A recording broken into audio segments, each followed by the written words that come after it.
अवधूत गीता द्वितीयोऽध्याय। श्री दत्तात्रेय अवधूत कहते हैं, बालक हो अथवा विषय भोग में फंसा हुआ हो, मूर्ख हो, सेवक जन हो, गृहस्थ हो, इस बात का सदुपदेष्टा गुरु के विषय में कुछ विचार न करे। जैसे कि गंदी जगह में पड़े हुए रत्न को कोई नहीं छोड़ता है। गुरु के संबंध में काव्य और गुणों का विहार नहीं करना चाहिए। गुणवान को सार ही ग्रहण करना चाहिए। जो सिंदूर आदि अनेक प्रकार के रंगों से चित्रित नहीं है, ऐसी कुरूप नाव क्या पार जाने वालों को पार नहीं ले जाती है?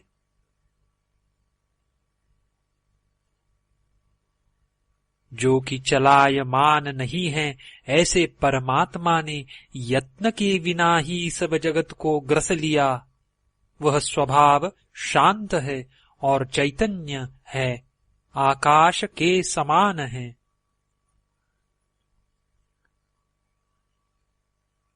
जो कि अकेला ही बिना यत्न के इस चराचर जगत को चलायमान करता है, सर्वव्यापी है, वह पृथक कैसे हो सकता है?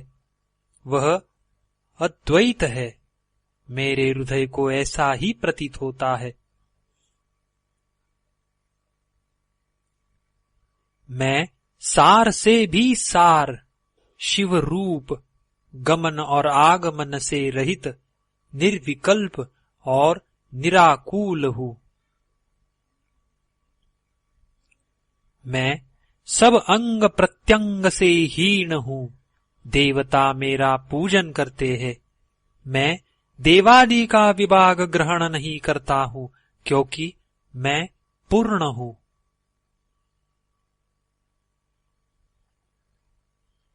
प्रमाद युक्त होने पर मुझे कुछ संदेह नहीं है। वृत्तिवान होकर भी मैं क्या करूँगा? जिस तरह जल से उत्पन्न होकर बुलबुले जल ही में लीन हो जाते हैं, वैसे ही ये भी सब आत्मा से उत्पन्न होकर आत्मा में ही लीन हो जाते हैं।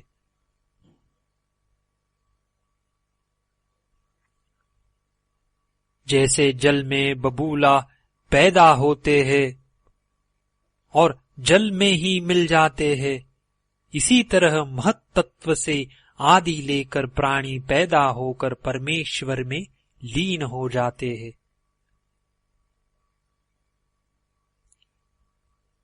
कोमल पदार्थ, तीखे पदार्थ, गुड़ और कड़वी वस्तु,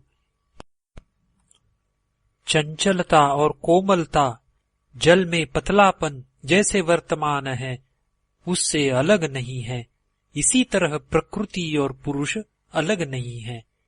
यह मुझको मालूम होता है।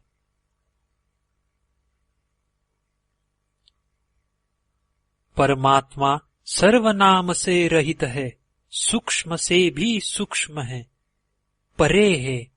मन, बुद्धि, इंद्रिय जहां नहीं पहुंच सकते हैं, कलंक रहित है, जगत का पति है। जिसमें ऐसे गुण स्वाभाविक ही है, वहां मैं किस तरह से हूँ? वहां तू कैसे है? और उसमें चराचर जगत कैसे है?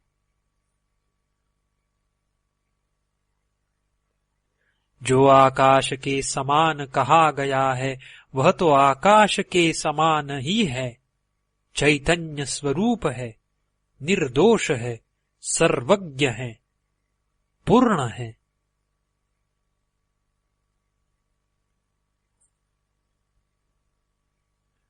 वह पृथ्वी पर चलता नहीं है, हवा में उड़ा नहीं है, उड़ नहीं सकता है, जल से ढका नहीं है, तेज में स्थित है। उससे आकाश व्याप्त है, वह किसी से व्याप्त नहीं है। वह बाहर और भीतर ठहरता है, अखंड है और नित्य है। सूक्ष्म होने से, अदृश्य होने से और निर्गुण होने से योगियों ने आलम्बन आदि जो कहे हैं, इस प्रकार ध्यान करे, ऐसे प्राणायाम करे। ये आलम्बन क्रम से होता है। निरंतर अभ्यास करते करते जब योगी ध्यानादिक आलम्बनों से रहित हो जाता है, तब उस आलम्बन का लय हो जाता है। तब वह गुण दोषादि से विवर्जित हो उस परमात्मा में लीन होकर तदरूप हो जाता है।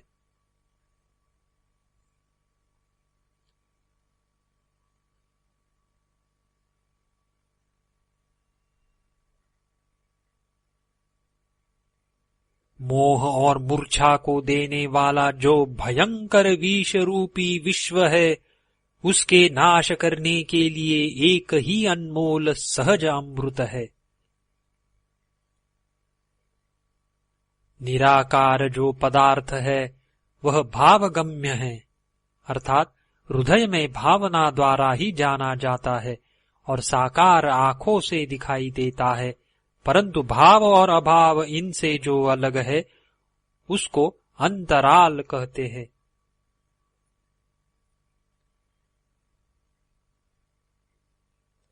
बाहर की तरफ संसार है, भीतर माया है और उससे भी भीतर परमात्मा जानने योग्य है। जैसे नारियल तो विश्व है, उसके भीतर गोला है, वह माया है। गोला के भीतर जो पानी है वह परमात्मा का रूप है।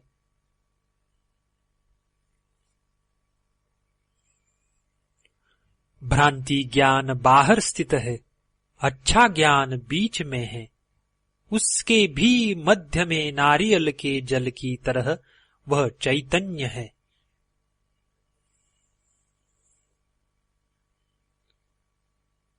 पूर्णमासी में जैसे एक चंद्रमा ही अति निर्मल है, वैसे ही ईश्वर को देखे।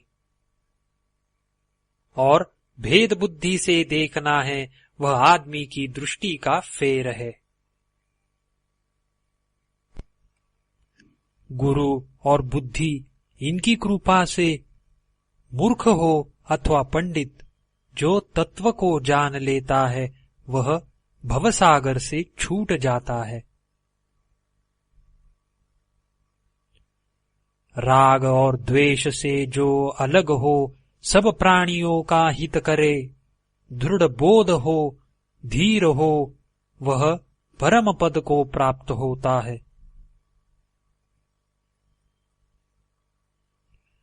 घड़े के फूटने पर घड़े का आकाश जैसे बड़े आकाश में लीन हो जाता है, इसी तरह योगी देह के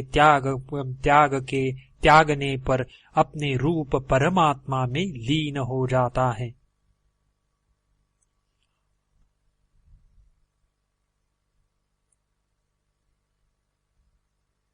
जिन्होंने कर्म छोड़ दिए हैं, उनकी यह गति कही है।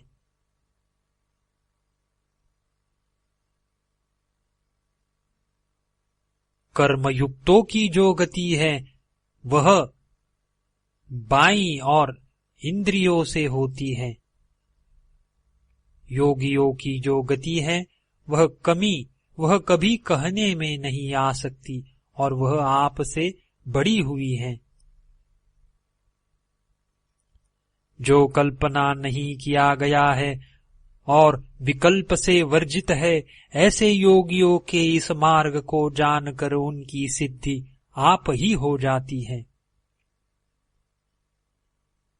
तीर्थ में अथवा शूद्र के घर में जहाँ कहीं योगी की मृत्यु हो, वह फिर कभी माता के गर्भ में नहीं आता है, वह परब्रह्म में लीन हो जाता है। स्वाभाविक, अजन्मा और जो विचार करने में न आवे, ऐसे स्वरूप को जो देखे और अच्छी तरह चेष्टा करे, वह दोषों से लिप्त नहीं होता है। योगी हो अथवा तापसी, उसके बिना कुछ काम न करे, वह फिर बंधन को प्राप्त नहीं होता है। जिसमें कोई रोग नहीं है, जिसकी प्रतिमा नहीं है, स्वरूप नहीं है, कोई आश्रय नहीं है, जिसके कोई अंग नहीं है, जिसके कोई सुख नहीं है और सुख दुख नहीं है, मोह रहित सर्वशक्तिमान नित्य ऐसे आत्मा को प्राप्त होता है।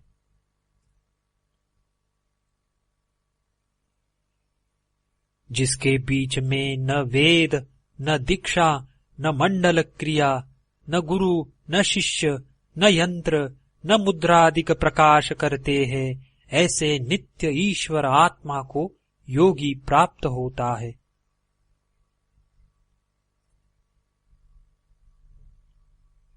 न तो वह शिव का स्वरूप है, न वह शाक्त है, न मनुष्य है, न पिंड है, न रूप है, न चरण से आदि लेकर उसके शरीर है, न तो उसका आदि है, न अंत है, न घड़े से आदि लेकर कोई वस्तु है, ऐसे निरंतर ईश्वर आत्मा को योगी प्राप्त होता है।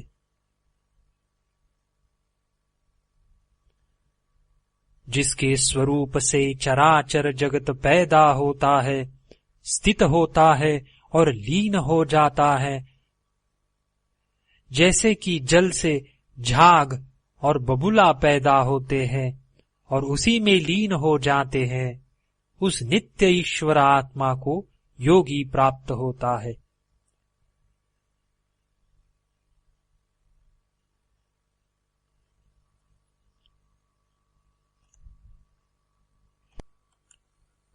न तो उसमें नाक का रोकना है, न दृष्टि है। बोध और अबोध भी जिसमें प्रकाश नहीं करता है, जिसमें नाड़ियां नहीं चलती है, उस नित्य ईश्वर आत्मा को प्राप्त होता है।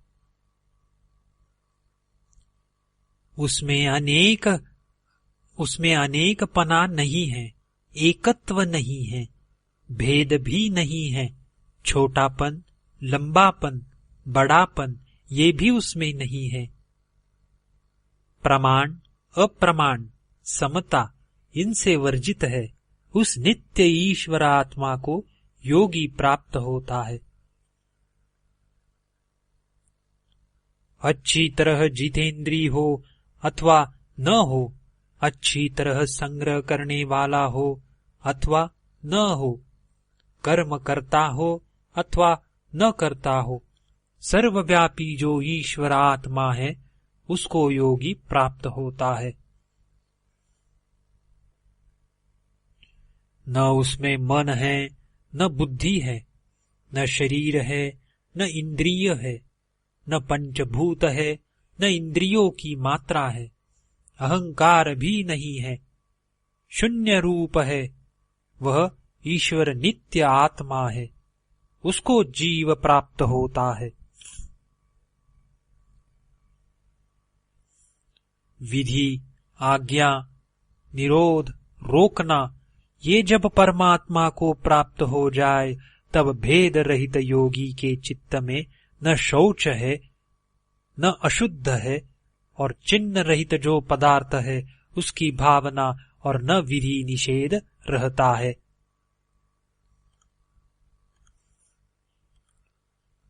जिसमें मन और वचन नहीं पहुंच सकते हैं, उसमें निश्चय गुरु को उपदेश कैसे बन सकता है। इस कथा को कहने वाला जो योग्य गुरु है, उसको यह तत्व समान प्रकाशित होता है। इति श्री दत्तात्रेय विरचितायाम अवधूत गीतायाम आत्मसंवित्योपदेशो नाम द्वितीयोऽध्यायः समाप्तः।